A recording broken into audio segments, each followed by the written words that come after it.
Assalamualaikum warahmatullahi wabarakatuh. Kami dari kelompok 8 akan menjelaskan tentang warehouse dan inventory, yang dimana kelompok kami terdiri dari 4 orang, yang termasuk saya sendiri, Vija Rospian Jalani, yang kedua ada Neng Lupida Mayanti, yang ketiga ada Rizal Septian, dan yang terakhir ada Rizky Septiawan. Pada pembahasan kali ini ada 4 poin yang akan kami bahas. Di antaranya ada pengertian gudang, fungsi gudang, pembagian jenis gudang, dan jenis-jenis layout gudang. Masuk kepada pembahasan pertama yaitu ada pengertian gudang. Gudang sendiri ialah tempat untuk menyimpan barang-barang, baik secara fisik maupun virtual. Gudang juga dapat menjadi tempat untuk menerima, menyimpan sementara, dan menyediakan barang-barang yang akan digunakan untuk kebutuhan produksi. Berbeda dengan pergudangan, yaitu kegiatan yang tidak hanya sebatas penyimpanan barang, tetapi juga proses penanganan barang, mulai dari penerimaan barang dan pencatatan, penyimpanan, pemilihan, pelabelan, sampai dengan proses pengiriman barang.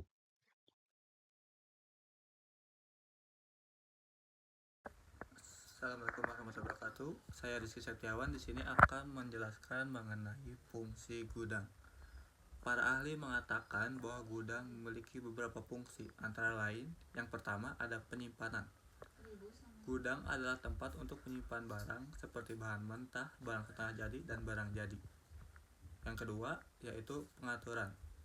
Gudang dapat membantu mengatur barang-barang dan memastikan bahwa mereka tetap dalam kondisi baik selama penyimpanan. Yang ketiga, pengemasan. Gudang dapat berfungsi sebagai tempat untuk mengemas barang sebelum mereka dikirim kepada pelanggan. Dan yang terakhir adalah pengelolaan. Gudang dapat membantu dengan pengelolaan barang, termasuk memantau pergerakan dan status barang, dan meminimalkan biaya pergerakan barang. Sekian penjelasan mengenai fungsi barang. Assalamualaikum warahmatullahi wabarakatuh. Saya Rizal Septian. Di sini saya akan menjelaskan pembagian jenis gudang. Dalam rantai pasok, gudang berperan penting sebagai tempat penyimpanan dan distribusi barang. Beberapa jenis gudang yang umum kita temui dalam rantai pasok diantaranya adalah gudang pusat atau gudang besar yang terletak di pusat distribusi untuk menampung persediaan dalam jumlah yang besar dan berfungsi sebagai titik distribusi utama ke lokasi-lokasi lain dalam jaringan rantai pasok. Lalu ada gudang regional. Gudang ini terletak di daerah tertentu untuk melayani wilayah geografis atau pasar spesifik. Juga memungkinkan pengurangan waktu pengiriman dan biaya transportasi antara gudang pusat dan pelanggan di wilayah tersebut. Kemudian, gudang pengumpulan atau cross-docking warehouse. Gudang temporer ini di mana barang diterima, dibongkar, dan langsung dimuat kembali ke truk atau kendaraan lain tanpa disimpan dalam waktu yang lama. Nah, bertujuan untuk mengurangi waktu siklus dan meningkatkan efisiensi dalam distribusi. Kemudian ada gudang distribusi ya atau distribution center ya. Mirip dengan gudang pusat, tetapi lebih fokus pada fungsi distribusinya. Biasanya lebih kecil dan tersebar di berbagai lokasi strategis untuk mempercepat pengiriman ke konsumen akhir. Selanjutnya ada gudang transit. Nah, gudang ini digunakan untuk menyimpan barang sementara selama proses transportasi dari satu titik ke titik yang lain. Biasanya terletak di terminal transportasi, pelabuhan, ataupun stasiun. Lalu ada gudang konsolidasi. Gudang ini mengumpulkan barang dari berbagai sumber atau pemasok sebelum dikirimkan ke destinasi akhir, meningkatkan efisiensi pengiriman dengan mengurangi jumlah pengiriman parsial. Lalu ada gudang pemenuhan pesanan atau fulfillment center. Nah, gudang ini berfokus pada pemenuhan pesanan langsung kepada pelanggan, biasanya terkait dengan e-commerce dan retail modern untuk mendukung layanan pengiriman cepat dan pengiriman langsung ke konsumen. Yang terakhir ada gudang pendinginan atau perbekalan khusus. Khusus untuk menyimpan barang yang memerlukan suhu terkendali atau lingkungan khusus lainnya seperti makanan beku ataupun obat-obatan.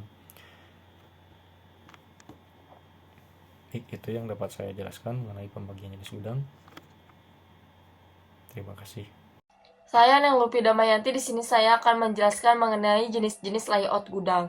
Yang pertama yaitu dedicated storage. Dedicated storage ini adalah jenis layout di mana setiap barang memiliki tempat penyimpanan tetap. Ini memudahkan pencarian barang karena lokasi setiap item sudah ditentukan sejak awal. Namun, kelemahannya adalah penggunaan ruangan yang kurang efisien karena barang yang tidak digunakan mungkin tidak terpakai secara optimal. Yang kedua yaitu randomized storage. Randomized storage ini adalah jenis layout di mana barang yang disimpan di tempat yang tersedia tanpa penempatan tetap. Meskipun lebih fleksibel dan efisien dalam penggunaan ruang, jenis layout ini membutuhkan sistem pengelolaan stok yang baik agar barang dapat ditemukan dengan mudah. Kelemahannya adalah proses pengambilan barang dapat menjadi lebih lambat karena kurangnya penataan yang struktur. Yang ketiga yaitu class-based dedicated storage. Class-based dedicated storage ini adalah kombinasi dari dedicated dan randomized storage. Barang-barang yang dikelompokkan berdasarkan kelas atau kategori tertentu dan disimpan di tempat tetap dalam area yang sudah ditentukan. Ini memberikan keseimbangan antara fleksibilitas dan kemudahan akses.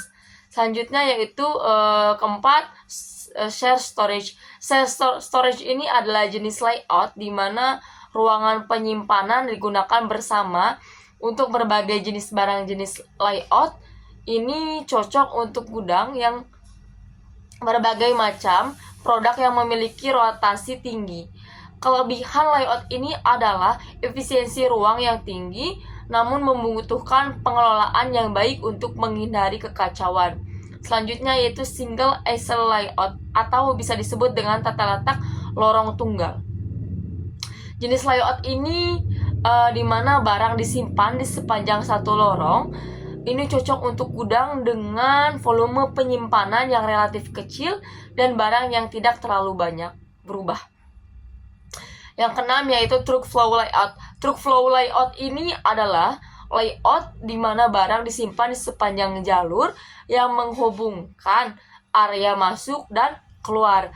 Ini cocok untuk gudang yang memiliki banyak barang yang harus masuk dan keluar. Selanjutnya yaitu zone-based layout. Zone-based layout ini adalah jenis layout di mana gudang dibagi menjadi zona berdasarkan jenis barang atau kebutuhan pengelolaan. Ini memudahkan dalam pengelolaan stok dan akses ke barang yang berbeda. Selanjutnya yaitu flow rack layout. Flow rack layout ini adalah jenis layout di mana rak penyimpanan bergerak secara horizontal atau vertikal untuk memudahkan akses ke barang yang berada di dalamnya. Ini cocok untuk gudang yang memiliki barang yang sering diambil dan diantar. Selanjutnya, nomor 9 adalah mezzanine layout. Mezzanine layout ini adalah jenis layout di mana ruang di atas gudang digunakan untuk penyimpanan barang. Ini cocok untuk gudang yang memiliki ruang yang terbatas namun harus menyimpan banyak barang. Selanjutnya yaitu automated storage and retrieval system. Automated storage and retrieval system ini adalah jenis layout di mana peralatan otomatis digunakan untuk menyimpan dan mengambil barang. Ini cocok untuk gudang yang memiliki volume penyimpanan yang besar dan barang yang sering diambil dan diantar. Sekian penjelasan saya mengenai jenis layout gudang. Kepada Pak dosen Herman, sekian penjelasan dari kelompok kami mengenai tugas ini. Assalamualaikum warahmatullahi wabarakatuh.